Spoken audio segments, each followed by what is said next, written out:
기도하겠습니다.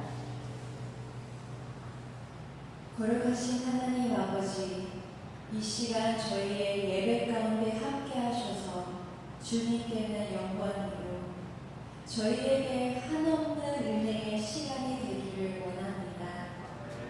지난 한 주간 저희의 삶을 돌아보고 그리스도의 보혈의 능력에 의지하여 회개와 회복의 시간이 되기를 기도합니다. 하나님의 말씀을 믿고 순종할 때 하나님의 자녀로 저희의 믿음이 더욱 굳건해지기를 믿습니다. 이 시간 저희의 영이 주님의 말씀을 더욱 사모하기를 원합니다. 성령님 은혜로 함께하여 주시기 기도합니다. 온 마음과 뜻과 정성을 다하여 주님을 찬양하고 예배합니다. 예수 그리스도의 이름으로 기도드립니다.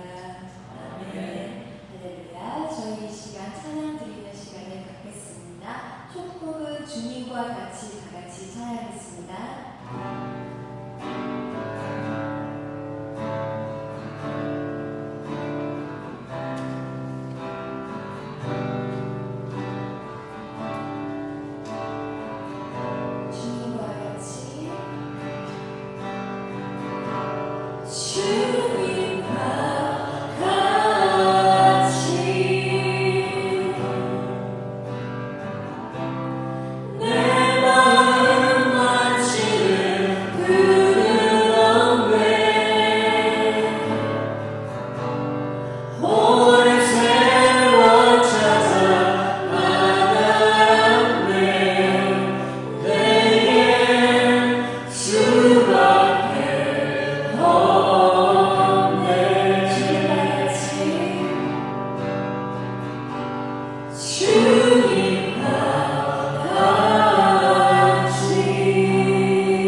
주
주의 영이 앞에 하리라.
주가 보이신 생명의 길 찬양하겠습니다.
이 시간은 함께 묵상하시겠습니다.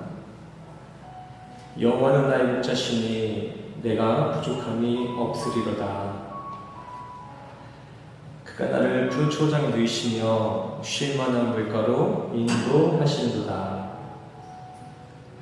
내 영혼을 소생시키시고 자기 이름을 위하여 의의 길로 인도하시는도다. 내가 사망의 음침한 골짜기를 다닐지라도 해를 두려워하지 않을 것은 주께서 나와 함께 하시니라. 주의 지팡이와 막대기가 나를 안위하시나이다. 주께서 내 원수의 목전에서 내게 상을 베푸시고 기름으로 내 머리에 바르셨으니 내 잔이 넘치나이다. 나의 평생의 선하심과 인자하심이 정녕 나를 따르리니 내가 여호와의 집에 영원히 거하리로다. 아멘. 우리 다 같이 일어나셔서 사도신경으로 신앙 고백하시겠습니다. 앞에 남아있는 PPT 참조하셔서 한 구절 한 구절 함께 고백하시겠습니다. 전능하사 천지를 만드신 하나님 아버지를 내가 믿사오며 그 외아들 우리 주 예수 그리스도를 믿사오니 이는 성령으로 잉태하사 동정녀 마리아에게 나시고 본디오 빌라도에게 고난을 받으사 십자가에 못 박혀 죽으시고 장사한지 사흘 만에 죽은 자 가운데서 다시 살아나시며 하늘에 오르사 전능하신 하나님 우편에 앉아 계시다가 저리로서 산자와 죽은 자를 심판하러 오시리라. 성령을 믿사오며 거룩한 공예와 성도가 서로 교통하는 것과 죄를 사하여 주시는 것과 몸이 다시 산 것과 영원히 사는 것을 믿사옵나이다. 아멘. 모두 출석해 주세요. 교회 소식입니다. 오늘 교회에 모이신 모든 성도님들을 주님의 이름으로 사랑하고 축복합니다. 새생명교회 주일 예배 시간은 오전 11시입니다. 미리 오셔서 오늘의 말씀을 묵상하시고 기도로 예배를 준비해 주시기 바랍니다. 헌금 시간은 따로 순서에 없으니 예배가 끝나고 돌아가시는 길에 눈앞에 놓인 헌금 안에 헌금해 주시기 바랍니다. 오늘의 본문 말씀입니다. 요한복음 8장 31절에서 32절 말씀입니다. 31절 말씀입니다. 그러므로 예수께서 자기를 믿은 유대인들에게 이르시되 너희가 내 말에 거하면 참으로 내 제자가 되고 진리를 알지니 진리가 너희를 자유롭게 하리라. 아멘. 할렐루야. 오늘도 말씀 찾아 이 자리에 모이신 성도님들을 주님의 이름으로 환영하고 축복합니다. 우리 옆 사람과 인사하겠습니다. 오늘도 만나서 반갑습니다. 주님의 이름으로 환영하고 축복합니다. 환영하고 축복합니다. 우리는 요 몇 주간 계속해서 성도의 정체성에 대해서 교제해오고 있습니다.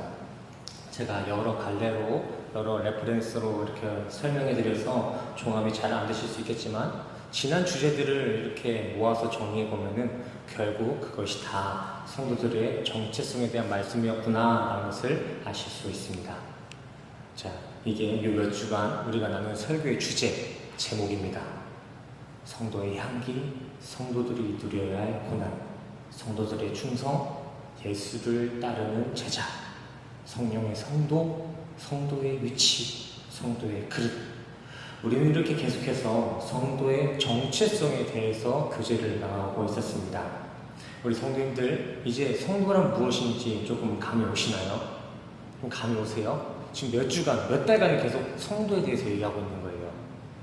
한번 속으로 대답해 보시길 바랍니다. 성도란 무엇입니까? 성도님들이 생각하시는 성도란 무엇인가? 한번 머릿속에 정리해 보시길 바랍니다. 적어도 이제는 성도를 집사가 되기 전 초신자의 직분으로만 인지해서는 안 됩니다. 성도란 그리스도의 채취를 머금은 그 연합을 의미한 것이며 베드로나 요한, 야고보와 같이 죽음의 십자가의 길에 동참한 예수님의 제자를 의미한 것이 성도입니다. 카톨릭에서는 12제자나 어거스틴과 같이 기독교 역사에 한 획을 그었던 위인들만을 세인트, 성호를 붙여주는데 우리 개신교에서는 그러한 위인들뿐만이 아니라 그들과 동일한 신앙의 선상을 걷는 모든 이들을 성도라고 부릅니다. 우리 성도님들 예수님과 연합되어 계신가요? 한번 대답해 보시기 바랍니다. 우리 성도님들 예수님과 연합되어 계신가요? 오늘 예배 오실 때 예수님 손 붙잡고 오셨나요? 혜린이 오늘 교회 올 때 예수님 손 붙잡고 오셨나요? 네. 그러면 우리 모두가 우리 성도들이 바로 세인트, 성도입니다. 성도란 이렇게 직분의 개념을 넘어서 그리스도의 정체성을 의미하는 것입니다. 오늘 함께 보신 본문 말씀 또한 성도의 정체성에 대한 말씀입니다. 우리 31절만 다시 한번 읽어보실까요? 같이 합독하시겠습니다. 시작. 그러므로 예수께서 자기를 믿은 유대인들에게 이르시되 너희가 내 말에 거하면 참으로 제자가 되고. 아멘. 우선 오늘 본문의 대상은 믿지 않는 이방인들이 아니라 이미 신앙을 가지고 있는 유대인들, 현 시대로 따지면 기독교인들입니다. 그리고 예수님은 오늘 본문을 통해서 우리가 진짜 크리스찬 성도인지 아니면 단순 종교인인지를 판단할 수 있는 중요한 기준 하나를 제시해 주셨습니다. 예수님은 그 기준을 무엇으로 하셨나요? 저기 빨간 것이 보이시죠? 너희가 내 말에 거하면. 찐 제자, 진짜 예수의 제자는 예수 그리스도의 말씀에 거한 이들임을 말하고 있는 것입니다. 근데 여기서 거하다에 해당되는 저 메이네테군요. 메이네테라는 원어의 형식은 그냥 동사가 아닙니다. 2인칭 복수, 또 능동태고 부정과거, 가정법으로 쓰고 있습니다. 그 말은 즉슨 여기서 사용되고 있는 이 거함의 의미는 단순한 접촉이나 시도가 아니라 예수님의 인도하심만 따라 살겠다는 자기 부인의 결단을 의미하는 단어입니다.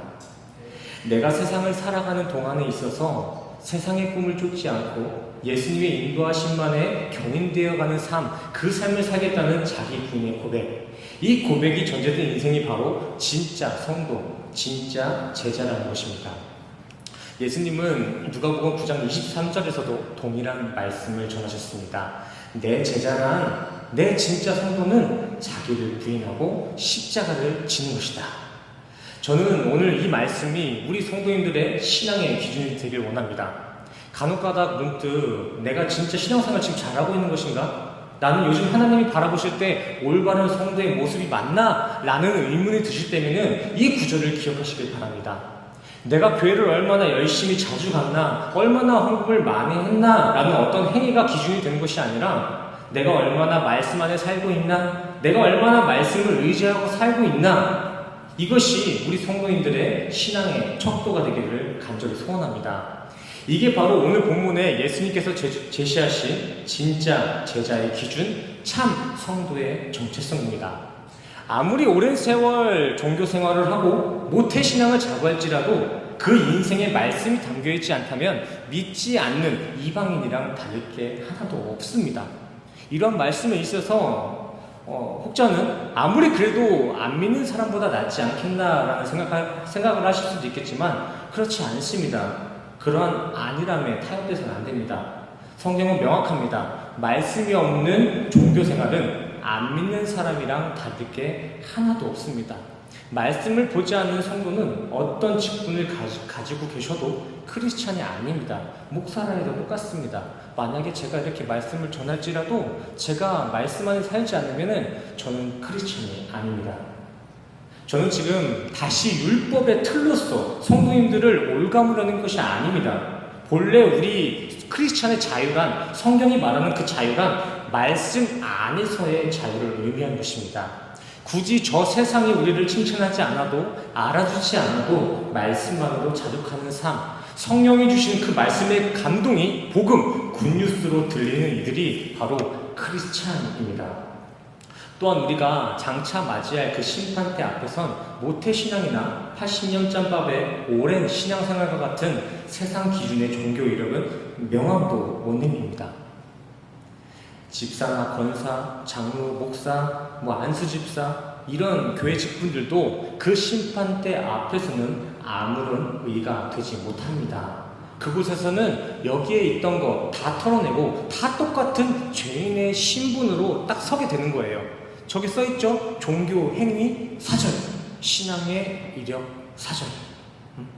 다만 우리가 심판대 앞에 가서도 끝까지 자랑할 수 있는 것, 우리가 가지고 갈 수 있는 것 단 한 가지가 있는데 그게 바로 복음입니다.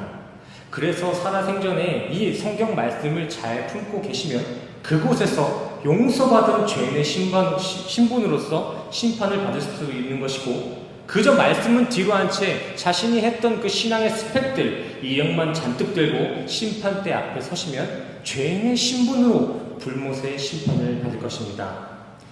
교회가 가지고 있는 그 직분이나 이력들을 무시하는 것이 아니라 성도는 자신에게 주어진 그 직분 안에 반드시 채워내야 할 그 말씀의 분량이 있다는 것입니다. 단순히 제가 목사 안수만 받았다고 다 목사가 되는 게 아니고, 말씀을 연구할 수 있고 전해야 진짜 목사인 것처럼, 또 학생이라고 일품만 했다고 그냥 학생이 아니라 학생의 본분을 잘 지켜야 진짜 학생인 것처럼 교회에서 직분을 받았다면 그 직분이라는 그 그릇에 예수 그리스도의 말씀이 반드시 채워져야 그게 진짜 천국을 약속받은 진짜 직분자라는 것입니다. 더 높은 직분과 인정을 받으려 하기보다는 먼저 예수를 더 많이, 말씀을 더 깊이 담아내길 사모하는 우리 새생명교회 성도들 되시기를 간절히 소원합니다. 이렇게 신앙생활을 하는 데 있어서 모든 것을 내려놓고 말씀으로 살아간다는 이러한 사실들을 너무 부담으로서 느껴서는 안 됩니다. 힘들다고 느껴서는 안 되는 것입니다. 이 말씀 생활은 평생이 아닌 영원의 갈림이 달린 문제입니다. 우리가 이 말씀을 볼 수 있다는 것은요, 당장 불에 타 죽어야 할 대역죄인들에게 새 인생을 살 수 있는 갱생의 기회를 주는 것입니다. 그래서 이 성경 말씀은 이 자체가 은혜인 거예요. 그래서 사실 진짜 천국 갈 사람들에겐 제가 굳이 이렇게 말씀 생활을 강조할 필요도 없습니다. 천국을 소망하는 이들은 읽지 못하게 해도 숨어서라도 이 성경 말씀 읽기를 사모합니다. 카타콤이나 중국 지하교회를 한번 기억해 보세요. 그들이 그렇게 목숨 걸고 숨어서 뭘 하는지 아세요? 응? 그 나라의 핍박을 숨어서 그들이 뭘 할까요? 개혁을 꿈꿀까요? 혁명을 꿈꿀까요? 아닙니다. 그들이 숨어서 하는 일은 단 한 가지입니다. 기도하고 말씀 보는 것. 그만큼 이 성경은 천국 갈 사람에게 유익입니다. 유익. 부디 우리에게 주어진 이 특권을 감사히 누릴 수 있는 우리 모두가 되기를 간절히 소원합니다. 우리가 이렇게 말씀을 듣고 함께 찬양할 수 있고 기도할 수 있는 거 당연한 거 아닙니다. 우리에게 허락된 특권임을 반드시 기억하시길 바랍니다. 물론 말 그대로 예수를 믿을지 안 믿을지, 말씀을 볼지 안 볼지는 개개인들의 판단이겠지만 그 결과는 분명히 두 가지로 갈려집니다. 사랑하는 우리 새생명교회 성도님들은 부디 그 특권을 누리시길 바랍니다. 500년 전, 종교개혁 전까지만 해도 우리는 이 성경을 이렇게 편하게 보지 못했습니다. 지금이야 각 가정마다 성경이 여러 권 있고 때로는 이렇게 라면 받침대로까지 쓰이고 있지만 고작 500년 전까지만 해도 이 성경은 교황이나 신부들이 읽어줘야만 우리가 들을 수 있고 배울 수 있는 희소성 있는 그들만의 성서였습니다. 우리가 마음대로 이 성경을 읽을 수조차도 없었어요. 500년 전까지만 해도. 얼마 전까지만 해도 정말 어디 감히 우리의 핸드폰에 이렇게 어플로 성경이 담겨질 거라고는 상상도 못했을 것입니다. 하지만 지금은 어떻습니까? 말씀의 홍수 시대를 살고 있습니다. 설교가 넘치고요, 교리책들이 쌓이고 신학 강의들이 클릭만 하면은 세계에서 유명한 선생님들이 쫙 펼쳐집니다. 그런데도 우리 신앙의 현 실체는 어떻습니까? 점점 신앙의 퇴보를 걷고 있습니다. 성경이요? 안 봅니다. 이건 제 개인적인 피셜이 아니라 기독교 신문 통계를 찾아보니까 매일 성경을 조금씩이라도 읽는 사람이 기독교인 중에 10중 2밖에 안 된다고 합니다. 100명이면 20명만 성경을 본다는 거예요. 예수를 믿는다는 사람들이 예수를 만날 수 있는 유일한 길인 이 성경을 보지 않는다고요. 왜 이렇게 성경을 안 볼까요? 무슨 핑계를 댈 수 있을까요? 핸드폰마다 집 가정마다 성경이 다 있는데 왜 성경을 안 보는 것일까요? 한번 생각해 보세요. 아니면은 본인의 이야기를 하면은 내가 왜 성경을 안 봤지? 한번 고민해 보시길 바랍니다. 왜 성경을 안 보는 거지? 뭐 설교로 만족되니까? 아닙니다. 안 믿어지니까 보지 않는 겁니다. 요한복음의 1장, 성경이 곧 하나님이라는 말씀이 안 느껴지고 예수의 말이 곧 유일한 길이요 진리요 생명이라는 것이 안 믿겨지고 그 예수를 믿는 것만이, 그 아는 것만이 영생이라는 진리가 안 믿어지니까 성경을 보지 않는 것입니다. 그렇다면 성경은 왜 안 믿어질까요? 믿어라 죽어라 목사가 얘기를 해도 나는 왜 안 믿어질까? 목사가 설교를 똑바로 못해서일까요? 아니요. 신앙생활은 설득이 아닙니다. 인간이 잘 포용하고 설득한다고 되는 게 아니에요. 지난 시간에도 말씀드렸지만 아마 암만 그 신학 석박사들을 모셔놓고 설교를 해도 안 믿는 사람들은 끝까지 믿지 않습니다. 성경에서도 한번 기억해 보세요. 오죽하면 하나님의 아들이 성육신하셔서 설교를 해도 그 설교를 믿지 않는 이들이 태반이었습니다. 구약계에서도 보세요. 그때는 이 땅에 실제로 하나님의 음성이 들리기도 했고 불이 내리는 이적과 바다가 갈리는 기적이 매일과 같이 난무했어도 그 와중에도 믿지 않는 이들이 태반이었습니다. 이에 대해서 많은 신학적인 의견들이 분분하고 있지만 이렇게 기독교가 안 믿겨진다는 이들의 공통점은 빈 그릇이 아니라는 것입니다. 믿지 않는 사람들의 공통점, 그 인생의 빈 그릇이 아니다라는 것입니다. 이미 자신의 상식과 세상의 판단이 자신의 이성과 삶을 그 그릇을 다 덮고 있어서 다른 진리가 들어갈 자리가 없는 것입니다. 예수를 믿는다는 것은 예수를 사랑한다는 것이고 사랑한다는 것은 예수에게 나의 삶의 영역을 전적으로 내어둔다는 고백인데 당장 내 인생의 그 객실에 이렇게 풀로 부킹된 상황입니다. 이 세상에서 이미 과학의 발달로 편의를 누리고 있고 물질로 세상의 안위를 누리고 편하니까 더 이상 미래에서의 영광은 간절해지지 않은 것입니다. 생각해 보시길 바랍니다. 이렇게 배부른 사람들한테는 세상 진수성찬을 차려줘도 먹지 않습니다. 쳐다도 보지 않아요. 배부른 사람들에게. 하지만 시장이 반찬이다라는 속담이 있듯이 며칠 굶어서 배가 고픈 사람들은 길가의 잡초까지도 맛있게 뽑아 먹습니다. 이와 같이 세상으로 배가 가득 찬 이들은 영적인 허기짐을 느끼지 못합니다. 구하지 않아요. 하지만 성령으로 채워진 인생은 영적인 갈급함이 사무라치게 되어 있습니다. 그래서 우리는 신앙생활을 하는 데 있어서 자기를 부인하는 것과 성령의 도우심을 구하는 것이 최우선이 되어야 합니다. 신앙생활은 그냥 마냥 내가 노력한다고 스스로 열심히 해보겠다고 해서 성장되는 것이 아닙니다. 요한복음 14장을 보시면 성령만이 우리가 믿는 모든 것을 가르치시고 성경 말씀을 생각나게 하시는 그 근원도 성령님이다 라고 기록하고 있습니다.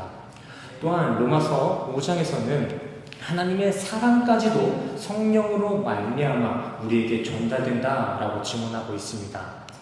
그래서 요한 1서 5장 6절 말씀의 요한은 성령이 곧 진리이며 성령을 받은 자만이 하나님의 아들로 인정받는다 라고 기록하고 있는 것입니다.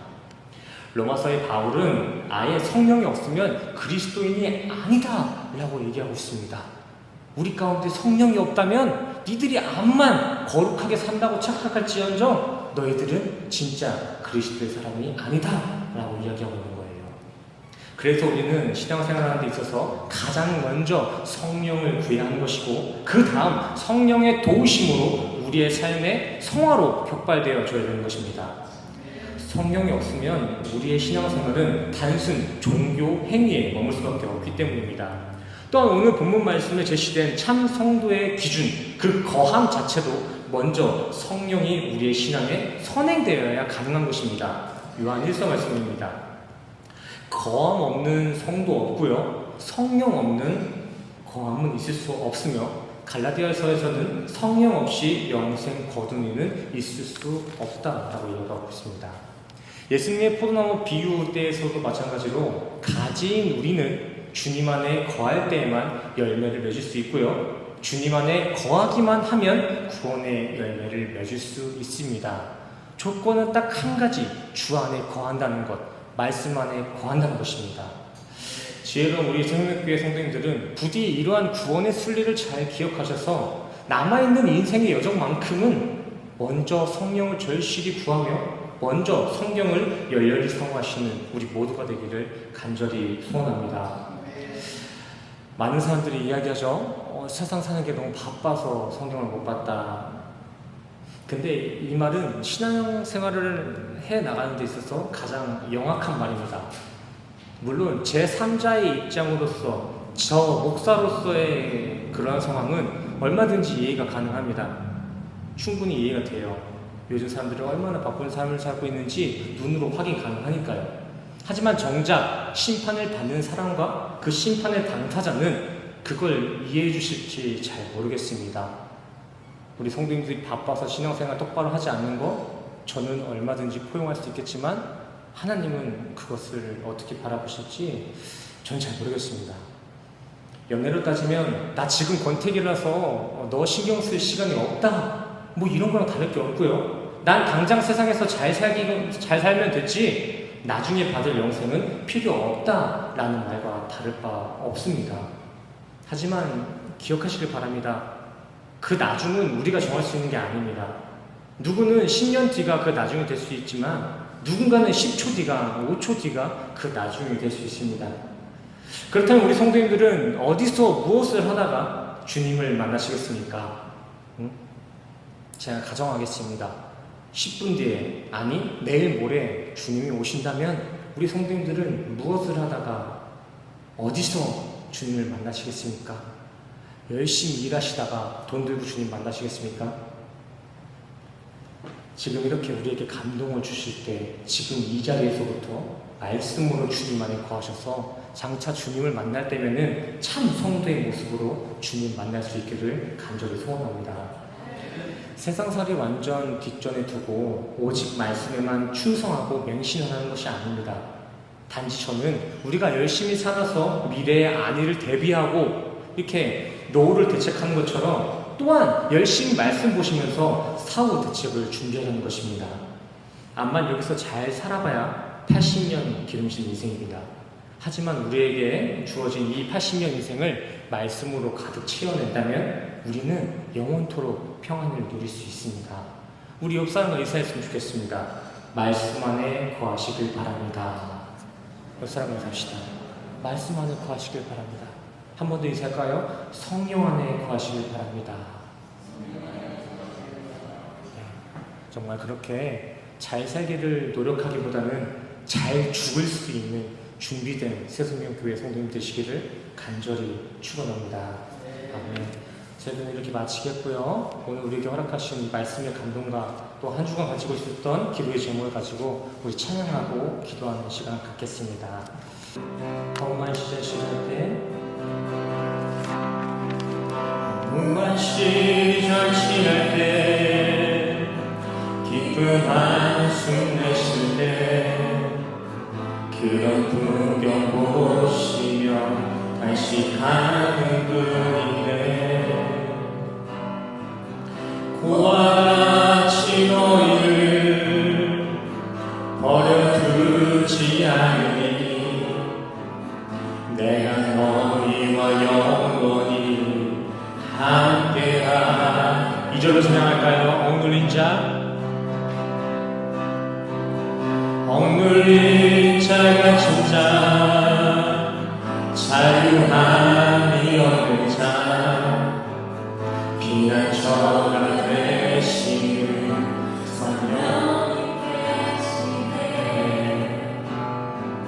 주의 영이 계신 곳에 참 자유가 있다네 진리의 영이신 성령이 오셨네.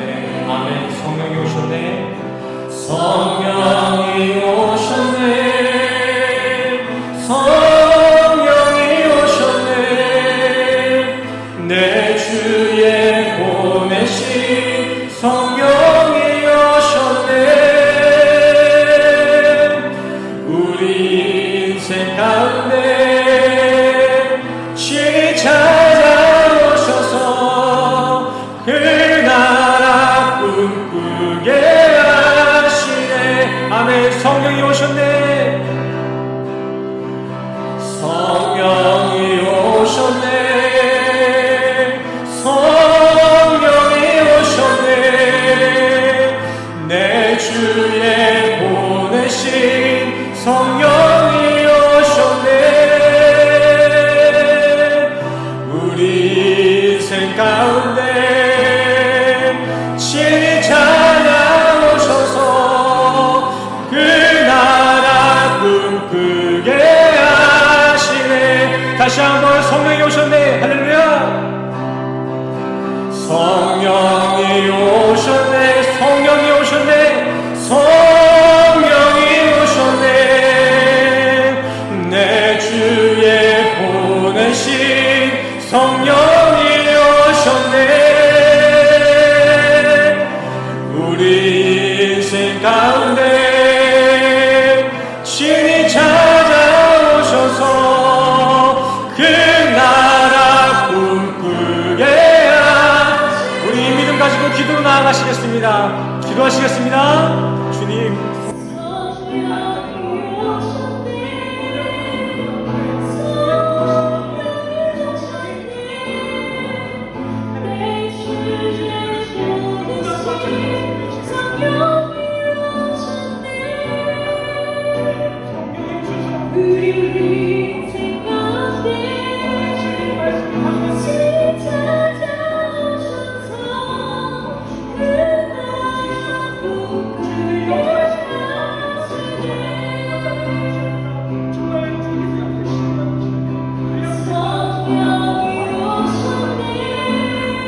성령이 오셨네.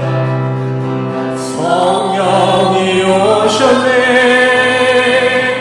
성령이 오셨네. 내 주에 보내신 성령이 오셨네. 우리 인생 가운데 친히 찾아오셔서 그 나라 꿈꾸게 하시네. 목소리로 고백합시다. 성령이 오셨네. 아멘. 성령이 오셨네. 성령이 오셨네. 내 주에 보내신 성령이 오셨네.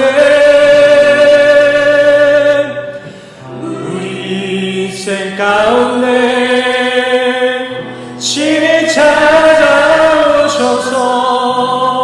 그 나라 꿈꾸게 하시네. 마지막으로 고백합시다. 성령이 오셨네. 성령이 오셨네. 성령이 오셨네. 내 주의 성령이 오셨네. 우리 인생 가운데 친히 찾아오셔서 그 나라 꿈꾸게 하시네. 그 나라 꿈꾸게 하시네. 그 나라 꿈꾸게 그 천국 꿈꾸게 하시네. 그 천국 꿈꾸게 하시네. 아멘. 기도하시겠습니다. 사랑과 은혜가 충만하신 하나님 아버지, 정말 우리 인간은 주님의 도우심, 주님의 은혜가 아니면 단 한순간도 정결하게 살 수 없음을 이 자리에서 고백합니다. 그래서 우리는 더욱더 철저히 그 주님의 은혜에만 의지하며 살아가길 원합니다. 성령님, 이러한 우리의 연약함을 긍휼히 여기시고 주님의 열심으로 우리를 영생까지 보응하여 주시옵소서. 또한 주님, 참 성도라는 것은 세상의 타당함이나 합리가 아니라 오직 주님의 말씀에 거하는 이들임을 다시 한번 이 자리에서 깨달았습니다. 이를 항상 기억하며 철저히 말씀과 성령의 일하심에만 기생하며 살아가는 우리 새생명교회 성도들 될 수 있도록 주님 도우시고 인도하여 주시옵소서. 또한 이 시간 주님의 예배를 위해 헌신 봉사로 함께하는 이들과 물질로 봉헌하는 이들이 있습니다. 그들의 선한 동기를 관찰하시고 주님의 선하신 방법으로 그들의 손길을 보호하여 주시옵소서. 말씀을 전하느나 말씀을 나누는 이들 모두에게 주님의 은혜가 가득히 풍성히 있을 줄 믿사오며 예수 그리스도 이름으로 간절히 기도드렸습니다. 아멘. 할렐루야. 우리 이 시간 다 같이 일어나셔서 축복의 통으로 함께 찬양하시고 오늘 축도로서 예배를 마치도록 하겠습니다. 우리 함께 찬양하시겠습니다.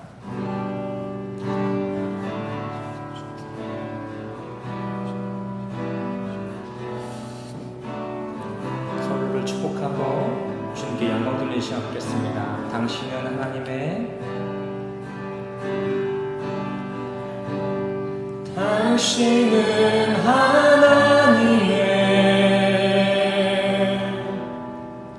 언약 안에 있는 축복의 통로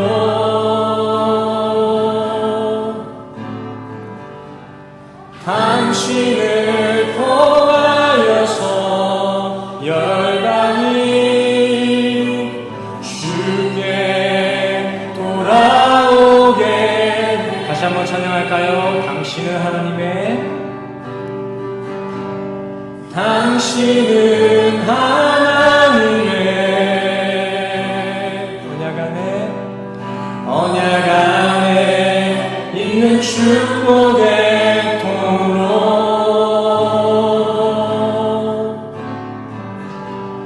당신을 통하여서 열방이 주께 예배하게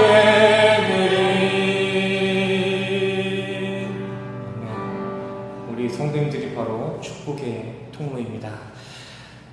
다 같이 가슴에 손을 얹으시고 함께 축도하시겠습니다. 축도하시겠습니다. 지금은 우리 주 예수 그리스도의 은혜와 십자가로 확증하신 주님의 사랑과 하나님의 영이신 성령님의 교통하심이 오늘 이 시간 주님의 말씀을 배우기 위해서 또한 누리기 위해서 교회에 모이신 모든 성도님들이 머리 위에 지금으로부터 영원까지 함께 하시기를 간절히 축원합나이다. 아멘. 주님의 은혜가 주님의 성령이 성도들의 한 주간에 가득히 풍성히 주시기를 간절히